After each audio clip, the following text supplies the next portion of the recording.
দোজখ যে কত কঠিন, কত ভয়ঙ্কর তা ভাষায় প্রকাশ করার মতো নয়। দোজখের আযাবের বর্ণনা শেষ করতে পারে এমন সাধ্য মানুষের নেই।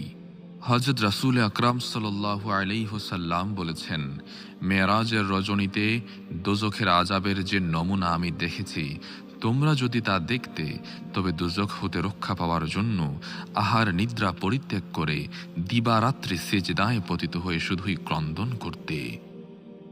জাহান্নামের আযাব সমূহের মধ্যে সর্বাপেক্ষা ক্ষুদ্রতম আযাব এই যে জাহান্নামবাসীর পায়ে যে জুতা পরানো হবে, তার ফলে উত্তাপে মাথার মগজ গলে এমন ভাবে ফুটতে থাকবে, কড়াইতে তেল দিয়ে তাতে অনবরত জাল দিয়ে উক্ত তৈল যেমন টগবগ করে ফুটতে থাকে।